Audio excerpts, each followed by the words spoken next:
नमस्कार, स्वागत है ये डेटा क्या कहता है कि एक नए एपिसोड में। मैं हूं अजय प्रकाश।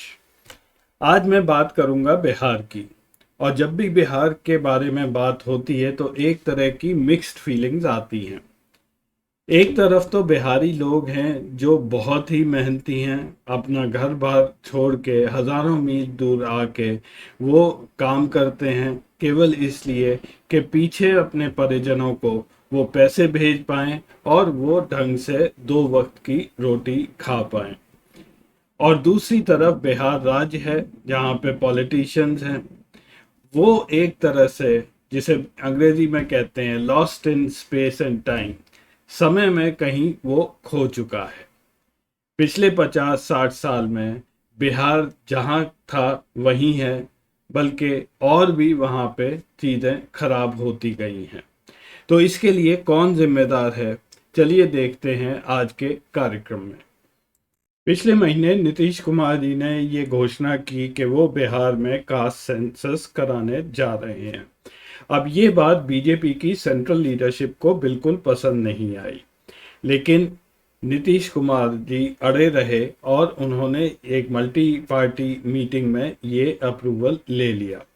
बीजेपी की स्टेट यूनिट को जबरन ही नीतीश कुमार का साथ देना पड़ रहा है, क्योंकि उनके पास और कोई चारा इस वक्त नहीं है। पिछला चुनाव बिहार में 2020 नवंबर में हुआ था। हम करीब करीब आज मिडवे हैं, लेकिन बिहार में अगले चुनाव जो कि 2025 में होना है उसकी एक तरह से तैयारी शुरू हो चुकी है। बिहार में 243 सीटें हैं असेंबली में। मेजॉरिटी के लिए 122 सीटें चाहिए। एनडीए के पास 127 एमएलएज हैं, जिसमें बीजेपी के 77 और जेडीयू के 45। दूसरी तरफ महागठबंधन में आरजेडी सबसे बड़ी पार्टी के रूप में उभर कर आई थी, 80 सीट्स थी उनके पास। इसके अलावा कांग्रेस और अन्य के पास 20 सीटें हैं। तो चुनाव के बाद बीजेपी बहुत ही मुश्किल स्थिति में आई, क्योंकि अगर वो नीतीश कुमार को चीफ मिनिस्टर नहीं बनाते तो वो महागठबंधन के साथ जुड़कर वो चीफ मिनिस्टर फिर भी बन जाते और एक बहुत स्ट्रांग अपोजिशन बीजेपी के लिए खड़ा हो जाना था। और इस स्थिति का फायदा पूरी तरह नीतीश कुमार आजकल उठा रहे हैं। वो किसी भी राजनीतिक इनिशिएटिव जो बीजेपी की तरफ से आता है उस पर टिप्पणी जल्दी से नहीं करते हैं, चाहे वो प्रेसिडेंशियल कैंडिडेट का इशू रहा हो या फिर अग्निपथ स्कीम की बात रही हो। नीतीश कुमार ने एक इनडिफरेंट सा एटीट्यूड बीजेपी के लिए बना रखा है, लेकिन अपनी इस मांग पर कि वो कास्ट सेंसस करना चाहते हैं वो अड़े रहे। और इस कास्ट सेंसस को अगर हम लोग समझ लें तो आपको ये भी समझ आ जाएगा कि आज बिहार इस गंभीर स्थिति में क्यों है। ऐसा समझ लीजिए कि 2025 की राजनीतिक जंग आज से ही छिड़ चुकी है। एक सीधी सी अर्थमेटिक है। नीतीश कुमार जी 45 एमएलए लेकर वहां के मुख्यमंत्री बने हुए हैं। बीजेपी के पास 77 एमएलए हैं, उधर गठबंधन में 90 एमएलए हैं। उन्हें हमेशा अपना चीफ मिनिस्टरशिप खतरे में नजर आती है। और अगर उन्होंने कुछ नहीं किया तो ये बात तो तय है कि 2025 में नीतीश कुमार मुख्यमंत्री नहीं बन पाएंगे। बीजेपी की नज़र हमेशा से जो वोट बैंक है नीतीश कुमार जी का उस पर नज़र लगी रहती है। और वहाँ से अगर वो 15-20 एमएलए खींच लाएंगे तो अगले बार बीजेपी को पावर में आने के एक अच्छे चांसेस बन जाएंगे। और यही बात नीतीश कुमार जी को अंदर ही अंदर सता रही है। इसीलिए उन्होंने ये एक चाल चली है कास्ट सेंसस की। जातिवाद की दृष्टि से बिहार बहुत ही बदनाम राज्य है। जितना ज़्यादा यहाँ की सोसाइटी जातिवाद में फंसी हुई है, शायद ही कोई अन्य राज्य इसका मुकाबला कर सकता है। और जब सोसाइटी जाति पर डिवाइड हो जाए तो राजनीतिक दल तो उसका फायदा उठाएंगे ही।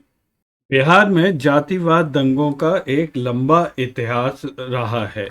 पिछले 50 सालों में करीब 100 से ज़्यादा ऐसे दंगे हुए हैं जो कि रिकॉर्ड किए गए हैं और जिसमें सैकड़ों लोग मारे गए हैं। दंगे ज्यादातर अपर कास्ट वर्ग के लोगों के और दलितों के बीच, यानी कि शेड्यूल कास्ट और दलित, उनके बीच में होते आए हैं। यहाँ मैं आपको थोड़ा सा डेटा दिखा रहा हूँ। अगर आपको पूरा डेटा चाहिए तो लिंक यहाँ पे नीचे मैंने दे रखा है। जैसा कि आप इस टेबल से देख सकते हैं, विक्टिम्स हमेशा गरीब, शेड्यूल कास्ट और दलित ही रहे हैं। ये 1982 से एक टेबल है। यहाँ भी अपर कास्ट और शेड्यूल कास्ट और दलितों के बीच में ही दंगे हुए हैं।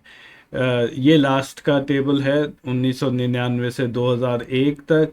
यहाँ पे भी अपर कास्ट और बैकवर्ड कास्ट के बीच में ही दंगे होते आए हैं।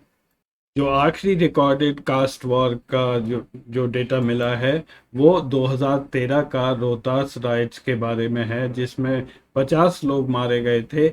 ये दंगे हुए थे राजपूत और दलितों के बीच में। और 2014 से राजनीतिक स्थिति देश की बदल गई है। उसके बाद से कोई ऐसे दंगे रिकॉर्डेड नहीं हैं। जाति मत गणना अंग्रेजों के ज़माने में होती थी। आखिरी कास्ट सेंसस 1931 में हुआ था।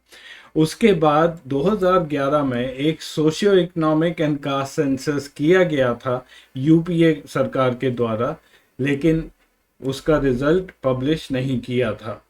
मोदी सरकार जब आई 2014 में, तो उन्होंने कास्ट डेटा को सप्रेस करके बाकी डेटा छाप दिया था, वो पब्लिश किया गया था। जाति मत गणना कराने में बहुत सारे इश्यूज हैं। उधर नीतीश कुमार जी कहते हैं कि अगर उन्हें जातियों का सही पता चल जाए तो उनके लिए वो एक टेलर मेड सोल्यूशन बना सकते हैं रिजर्वेशन पॉलिसी का और अन्य बेनिफिट्स का। और उधर बीजेपी के जो चिंताएं हैं वो ये है कि जब ये नंबर्स कास्ट सेंसस के बाहर आएंगे और कहीं पे कोई कास्ट बढ़ेगी कोई घटेगी, तो उससे दोबारा से जातिवाद दंगे फिर से शुरू हो सकते हैं। और दूसरा ये भी है, जो बहुत ही सही बात है, कि कभी ना कभी हम लोगों को जातिवाद जो सिस्टम है उसको ख़त्म भी करना है। लेकिन सेंसस तो एक तरह से जातिवाद को बढ़ोतरी ही देता है। बीजेपी ने जो बिहार के कास्ट सेंसस के लिए कुछ राइडर्स लगाए हैं, वो एक तो रोहिंग्या, मुसलमान, बांग्लादेशी और फेक आइडेंटिटी वालों को अलग रखने के लिए कह रहे हैं। लेकिन एक और बहुत ही जो सही चीज़ है उसमें ये है कि जो 2011 का सोशो इकोनॉमिक कास्ट सेंसस किया था उसमें 4.5 लाख कास्ट के करीब निकल के आई थी, जबकि बीजेपी के मुताबिक उन्होंने एक एफिडेविट दिया है सुप्रीम कोर्ट में कि हमारे देश में केवल 3,747 कास्ट हैं। तो जब आप कास्ट सेंसस करोगे तो किस लेवल पे जाके रुकोगे ये भी क्लैरिटी नहीं है। कास्ट, सब कास्ट, उसके नीचे भी कास्ट, कहाँ पे ये जाके रुकेगा। और अगर आप सब 4.5 लाख जातियों को खुश करने में लग गए तो उस राज्य का क्या बनेगा। बिहार की जनसंख्या इस वक्त करीब 12 करोड़ 88 लाख से ऊपर है। बिहार के बारे में एक और ख़ास चीज़ ये है कि वहाँ पर हिंदू और मुस्लिम्स का जो प्रतिशत है वो नेशनल एवरेज से ज़्यादा है। इसका ये मतलब है कि वहाँ पर अन्य माइनॉरिटीज़ न के बराबर ही हैं। एक नज़र बिहार के कास्ट डेमोग्राफिक्स पर। यहाँ बिहार में 33 बैकवर्ड कास्ट डिफाइंड है। इकोनॉमिकली बैकवर्ड कास्ट 113 हैं। शेड्यूल कास्ट 22, जिसमें दलित और महादलित आते हैं। शेड्यूल ट्राइब्स 29 और जनरल कास्ट यानी कि अपर कास्ट 7। इसमें भूमिहार जो कि लैंडलॉर्ड्स हैं, राजपूत, ब्राह्मण, कायस्थ, बरनवाल, ठाकुर और जाट लोग अपर कास्ट में गिने जाते हैं। लालू यादव तो ओबीसी कैटेगरी से आते ही हैं। साथ में नीतीश कुमार जी भी जो कुर्मी जाति से बिलोंग करते हैं वो भी ओबीसी कैटेगरी के ही हैं। अब नीतीश कुमार जी बैकवर्ड कास्ट से होते हुए भी उन्होंने अलायंस किया है बीजेपी के साथ, जो कि एक उच्च वर्ग पार्टी मानी जाती है। लेकिन उन्हें ये डर बना हुआ है कि बीजेपी उनका ओबीसी का जो वोट बैंक है वो उसको ख़त्म करने में लगी हुई है। और ये बात जो मैं कह रहा हूँ वो अगले फिगर से बिल्कुल ही साफ हो जाती है। इस फिगर को थोड़ा ध्यान से देखिए।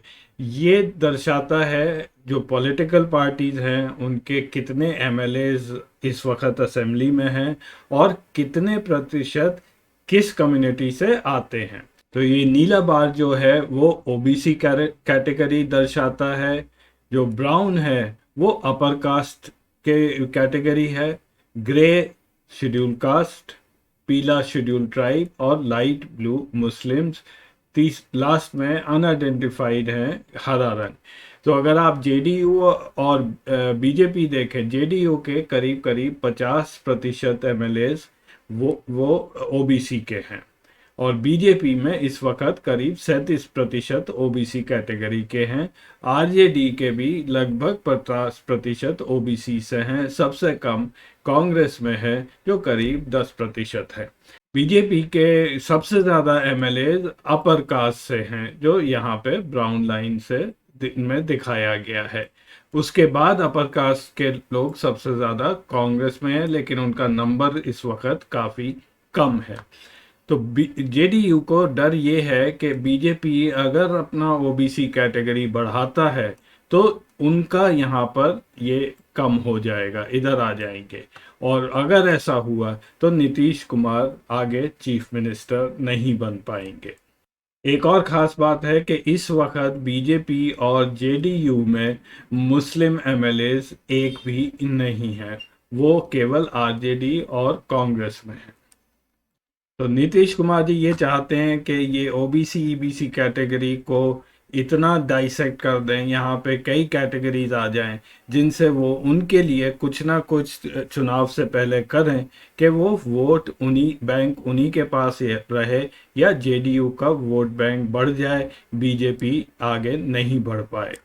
दूसरी तरफ वो ये भी सोचते हैं कि यादव वोट बैंक वो तो आरजेडी के साथ बना ही रहेगा। तो इस स्केल पर प्लानिंग करने के लिए समय तो लगेगा ही, इसलिए ये आने वाले 2.5 साल में वो ये सारा काम करना चाह रहे हैं। अब इस सब के बीच में जो बिहार की गरीब जनता है वो पिस रही है, तो वो क्या करें? वो उठ के दूसरे राज्यों में अपना काम ढूंढने निकल जाते हैं। इस वक्त यूपी के बाद बिहार ही वो राज्य है जहां से सबसे ज़्यादा लोग राज्य के बाहर नौकरी ढूंढने जाते हैं। ऐसा माना जाता है कि इस वक्त 1 करोड़ से ऊपर बिहारी युवक दूसरे राज्यों में काम कर रहे हैं। और जब उनसे पूछा गया कि आप यहाँ पर क्यों आए हैं तो 55% ने बताया वो वहाँ पर काम के सिलसिले में आए हुए हैं। अगर इंडिया एवरेज लें माइग्रेशन का तो 24% लोग ही इंडिया लेवल पर दूसरे राज्यों में काम करने जाते हैं। तो बिहार की हालत काफ़ी ख़राब है जहां पर दुगने से ज़्यादा लोग इंडिया के कंपेयर में बाहर जा रहे हैं। और CMIE का जून के डेटा के हिसाब से अनएम्प्लॉयमेंट रेट यानी कि बेरोजगारी का रेट बिहार का 14% है। हालांकि हरियाणा और राजस्थान दोनों इससे ज़्यादा है, करीब 30% के। लेकिन हरियाणा और राजस्थान में लोग राज्य छोड़कर नहीं जा रहे हैं, वो रोजगार के साधन वहीं पर ही ढूंढते हैं। और चलते चलते जल्दी से मैं बिहार का परफॉर्मेंस डैशबोर्ड आपको दिखाता हूँ। किसी भी राज्य की जीडीपी या पर कैपिटा जीडीपी बहुत कुछ बताती है। बिहार की पर कैपिटा जीडीपी 2020 में 46,292 रुपये थी, जबकि गोवा जो सबसे ऊपर लिस्ट में है उसकी पर कैपिटा जीडीपी 4,36,000 रुपये के करीब थी। यहाँ तक कि उत्तर प्रदेश की पर कैपिटा जीडीपी भी बिहार से 1.5 गुना ज़्यादा थी। कुछ पैरामीटर्स मैंने आरबीआई की स्टेट रिपोर्ट से लिए हैं जो मैं आपको दिखाता हूँ। यहाँ पे मैं बिहार को कंपेयर कर रहा हूँ इस कॉलम में इंडिया एवरेज से, और अगर कोई पुराना डेटा है जैसे 1951 का तो वो मैं इन 2 कॉलम्स में लिख रहा हूँ। अगर वो बॉक्स लाल है इसका मतलब वो इंडिया एवरेज से वो रेशियो या वो वैल्यू बहुत ही ख़राब है। जैसा कि सेक्स रेशियो फीमेल्स पर 1000 मेल बिहार में आज भी 918 है, जबकि all India figure 943। Literacy rate Bihar में 61.8 है, इंडिया का करीब करीब 73% है। Enrolment ratio in higher secondary यानी कि 11वीं और 12वीं क्लास में बिहार सबसे नीचे है पूरे इंडिया में। पॉपुलेशन डेंसिटी में इंडिया से ये करीब करीब 3 गुना ज़्यादा है। बर्थ रेट यहाँ पे 26.2 है कंपेयर टू 20 पर 1000 जो कि इंडिया एवरेज है। तो यहाँ पे बच्चे भी ज़्यादा पैदा हो रहे हैं बाकी देश के मुकाबले में। इन्फेंट मॉर्टेलिटी इंडिया के बराबर है, लाइफ एक्सपेक्टेंसी इंडिया रेट के बराबर है, लेकिन अनएम्प्लॉयमेंट जैसा मैंने दिखाया यहाँ पर बहुत ही ज़्यादा है। और इन्हीं कारणों की वजह से जो नीति आयोग का सस्टेनेबल डेवलपमेंट गोल्स का इंडेक्स है उसमें बिहार लगातार 3 वर्षों से आखिरी स्थान पर बना हुआ है, जिसका स्कोर 52 है, जबकि केरला सबसे टॉप पर हमेशा रहता है जो कि 75 है। तो ये एक राज्य है जो केवल जाति और केवल जाति के बेस पर ही चल रहा है। दुनिया में क्या हो रहा है, हिंदुस्तान में क्या हो रहा है, उनको कोई मतलब नहीं है। आप कहेंगे कि आपको इससे क्या फ़र्क पड़ता है। फ़र्क ये पड़ता है कि वहाँ का युवक पहली चीज़ निकल के दूसरे प्रदेशों में जा रहा है जहाँ पे ऑलरेडी नौकरियाँ इतनी ज़्यादा नहीं हैं। तो जहाँ वो जाते हैं वहाँ पे भी एक स्ट्रेस क्रिएट हो जाता है लोकल और नॉन लोकल्स के बीच में।